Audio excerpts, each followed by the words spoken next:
মৰমৰ ছাত্ৰ-ছাত্ৰীসকল, তোমালোক সকলোকে মোৰ ইউটিউব চেনেল মনোজ শইকীয়া এডুকেশ্যনলৈ স্বাগতম জনাইছোঁ। আজি মই তোমালোকৰ বাবে চতুৰ্থ শ্ৰেণীৰ অংকুৰণৰ অসমৰ কাঁহ শিল্প পাঠটি লৈ আনিছোঁ। এবাৰ পাঠটো আমি পঢ়ি লওঁ আহাচোন। অম্লান আৰু অনন্যাই অসমলৈ ফুৰিবলৈ আহিছে। দেউতাকৰ চাকৰি সূত্ৰে তেওঁলোক অসমৰ বাহিৰতে থাকে। এইবাৰ প্ৰথম তেওঁলোক পেহীয়েকৰ ঘৰলৈ আহিছে। পেহীয়েকৰ ঘৰ সৰ্থেবাৰীত। শৰৎকালৰ সন্ধিয়া, ফৰিং ফুটা জোনাকত আধা ফুলা শেৱালি ফুলবোৰ জিলিকি উঠিছে। ফুলৰ সুবাসে চৌদিশ আমোল মোলাইছে। দূৰৈৰ নামঘৰৰ পৰা বৰ কাঁহৰ ধং ধং ধ্বনি ভাঁহি আহিছে। অম্লান আৰু অনন্যা পেহাকৰ লগত আগচোতালতে বহিল। গোটেই পৰিৱেশটো তেওঁলোকৰ বৰ ভাল লাগিল। পেহাকে ঘৰুৱা খা খবৰ সোধাৰ লগতে তেওঁলোকৰ পঢ়া শুনাৰো খবৰ ল'লে। এনেতে পেহীয়েকে আটাইকে ভাত খাবলৈ ভিতৰলৈ মাতি নিলে। বানকাঁহীত ভাত আৰু কাঁহৰ বাতিত নানা তৰহৰ আঞ্জা বাঢ়ি দিছে। অনন্যাই ভাতৰ কাঁহীখন একেথৰে চাই থকা দেখি পেহাকে সুধিলে, কি চাইছা অনন্যা? অনন্যাই ক'লে, এই বতাহখন চাইছোঁ। বতাহখন মোৰ বৰ ভাল লাগিছে। ওচৰতে ৰৈ থকা পেহীয়েকে হাঁহি মাৰি ক'লে, এইখন বতাহ নহয়, বানকাঁহীহে। এনেকুৱা নানা ধৰণৰ সুন্দৰ সুন্দৰ কাঁহৰ পাত্ৰ পেহাৰাই নিজ হাতে গঢ়িছে। তাৰ বাবে চৰকাৰে তেখেতক পুৰস্কাৰো দিছে।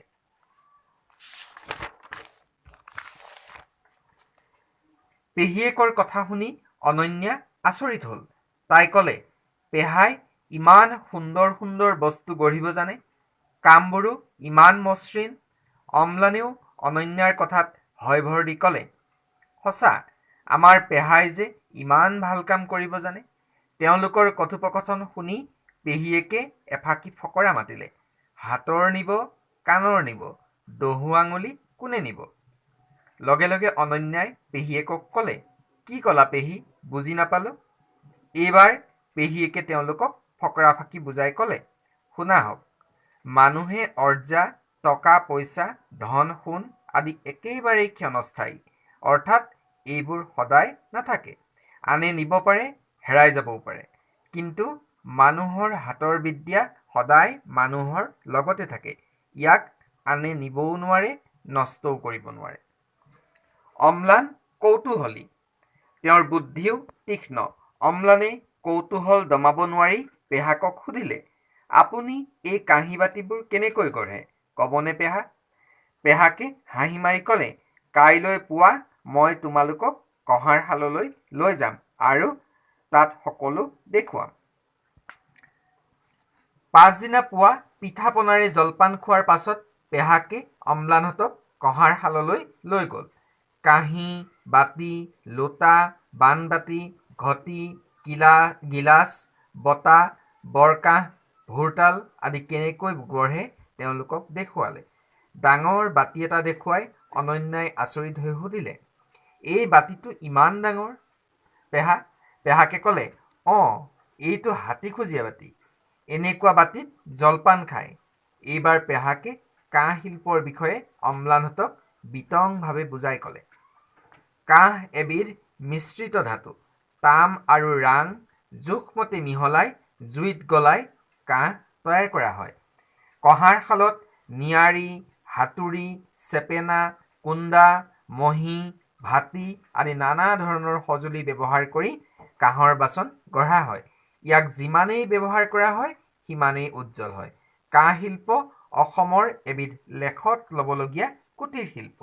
আমাৰ পাঠটো ইমানেই।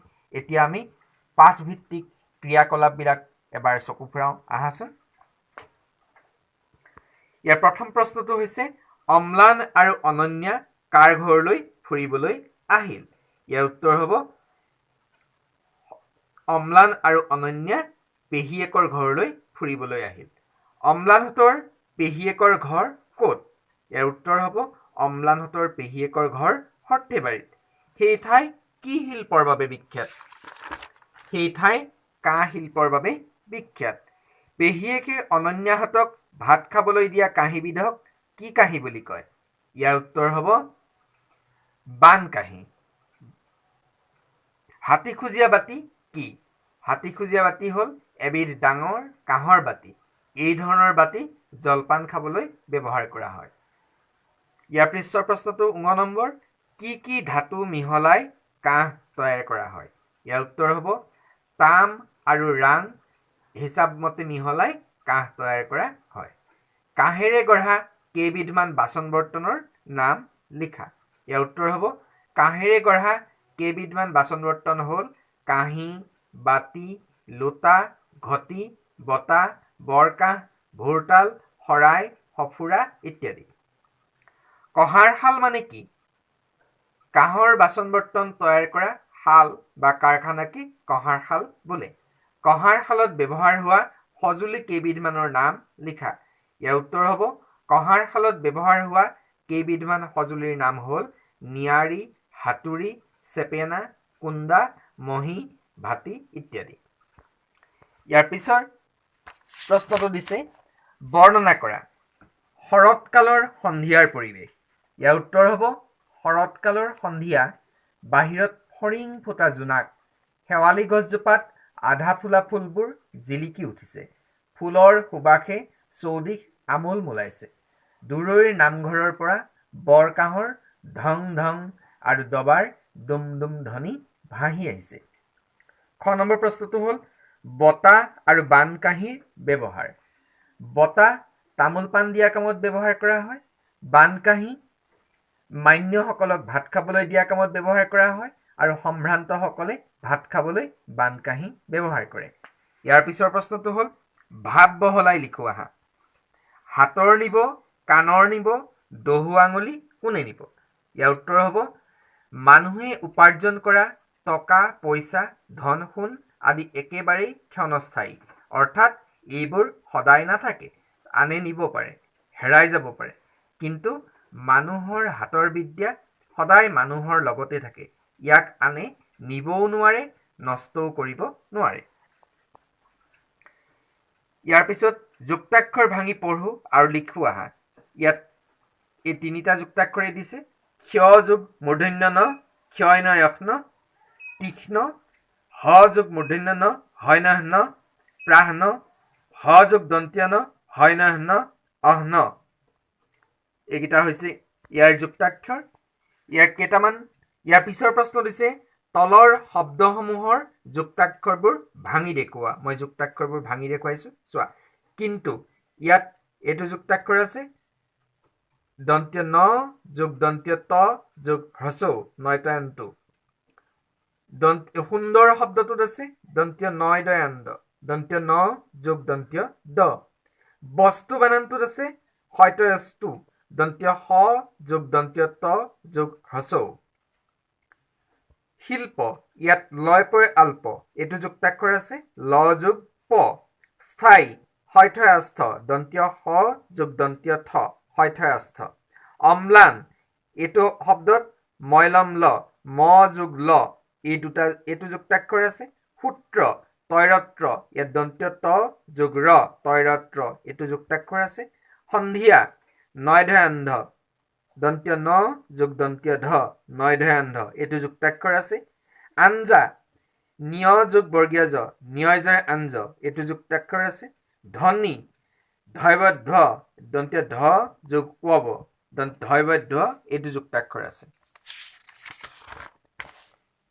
ইয়াৰ পিছৰ প্ৰশ্নটো বাওঁফালৰ কথাখিনিৰ অৰ্থ সোঁফালে দিয়া আছে, বিচাৰি উলিয়াই কাঁড় চিহ্নেৰে মিলাব লাগে। কাঁহৰ বাচন গঢ়া স্থান, মই আস্তানি দিছো কঁহাৰ শাল। লুৰ সঁজুলি গঢ়া স্থান, এইটো হৈছে কমাৰ শাল।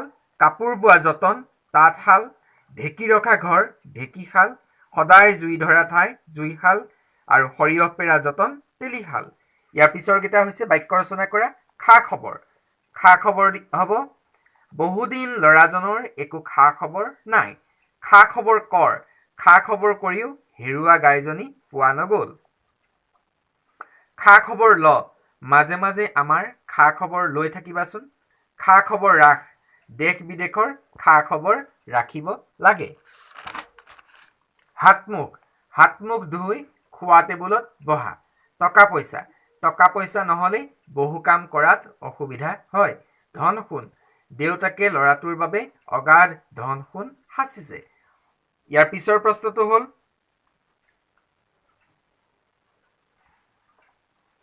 কাষৰ বাকচৰ পৰা ক্ৰিয়াপদ আনি তলৰ বাক্যকেইটা পূৰ কৰা।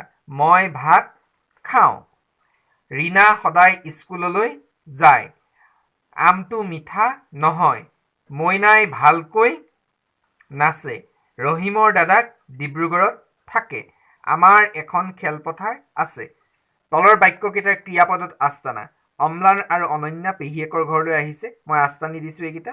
আহিছেতো। ফৰিং ফুটা জোনাকত আধা ফুলা শেৱালি ফুলবোৰ জিলিকি উঠিছে। এই জিলিকি উঠাটো মই আস্তানি দিছোঁ। অম্লান আৰু অনন্যা পেহাকৰ লগত আগ চোতালত বহিল। এই বহিল শব্দটো। এনেতে পেহীয়েকে আটাইকে ভাত খাবলৈ মাতিলে। এই মাতিলেতো। অম্লানহঁতক পেহাকে কঁহাৰ শাললৈ লৈ গ'ল। এই লৈ গ'লটো হৈছে ক্ৰিয়াপদ। ইয়াৰ পিছৰ প্ৰশ্ন কাঁহ শিল্প অসমৰ এবিধ লেখত ল'বলগীয়া কুটীৰ শিল্প। অসমৰ আন কেইটামান কুটীৰ শিল্পৰ নাম লিখা। ইয়াৰ উত্তৰ হ'ব অসমৰ আন কেইটামান কুটীৰ শিল্প হ'ল বয়ন শিল্প, জাপি শিল্প, মৃৎশিল্প ইত্যাদি। আজিৰ ভিডিঅ'টো ইমানেই। তোমালোকে ভিডিঅ'টো আৰম্ভণিৰ পৰা শেষলৈ বাৰে বাৰে চাই প্ৰশ্ন উত্তৰবোৰ অনুশীলন বহীত লিখিবা। ভিডিঅ'টো চাই ভাল পালে লাইক, কমেণ্ট আৰু শ্বেয়াৰ কৰিবলৈ নেপাহৰিবা।